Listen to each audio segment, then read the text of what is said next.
ఆ వయసు కొడుకు చచ్చిపోతే ఎట్లుంటుంది సార్ బాధ. మీ అబ్బాయి ఎవరు చనిపోయారంట కదా, ఎవరికో చనిపోయింది? అనవసరంగా కెలికిండు బాబాయ్. నా బాబును కొట్టి చంపిండు, కానీ వాళ్ళు ఒక్కడే నాకు దొరకాలే. అక్కడ కొట్టిండు, ఇక్కడ వచ్చి ఇంటికాడ చెప్పిండు నీ కొడుకు చచ్చిపోయిండని నా భార్యకు.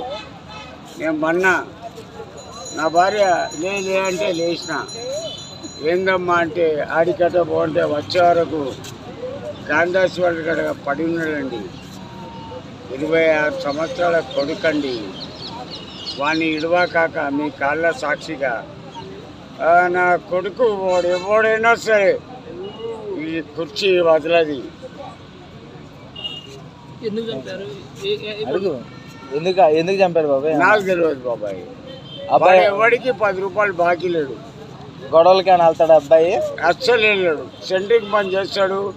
ఇసుకూడ బస్సు కాడ ఏటీఎం ఉందా బయట పక్కన ఆడే కూకుంటాడు. వాడి దగ్గర డబ్బులు లేకపోతే నేను 100 రూపాయలు ఇస్తా. వాడు ఒక 90 తాగుతాడు, కొద్దిగా తాగుతాడు బాబాయ్. కానీ నా కొడుకు జ్ఞాపకం వస్తే బాబాయ్ నీ కాళ్ళకు దండం.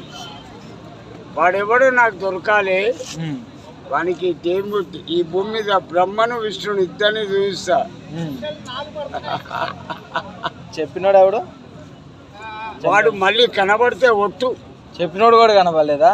మళ్ళీ కనపడలే. వాడు ఇంటికి వచ్చి చెప్పిండంటే మళ్ళీ కనపడలే. ఇంత పొడుగు ఎంటికలు.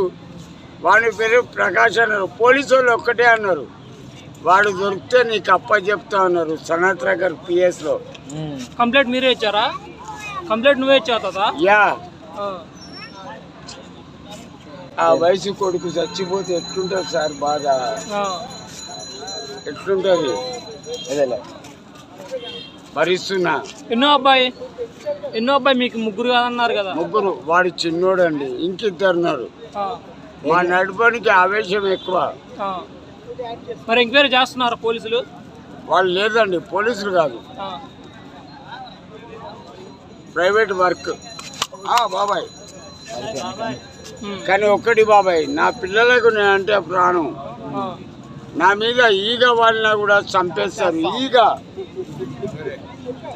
నాకొక కూతురు, ఇతను అరే అన్నాడు అనుకో వచ్చి తొక్కుద్ది, పండబెట్టి తొక్కుద్ది. అరే అంటే ఒక్కటే కూతురు, నేనంటే ప్రాణం. ఉంటా బాబాయ్. మీ అందరికీ కాళ్ళకు దండం, ఇంటర్వ్యూ తీసుకున్నాను. కానీ ఒకటి, ఎవరి బాబు చచ్చిపోవద్దయ్యా, ఎవరి కొడుకు చచ్చిపోవద్దు అయ్య ముంగట. ఉంటా సార్.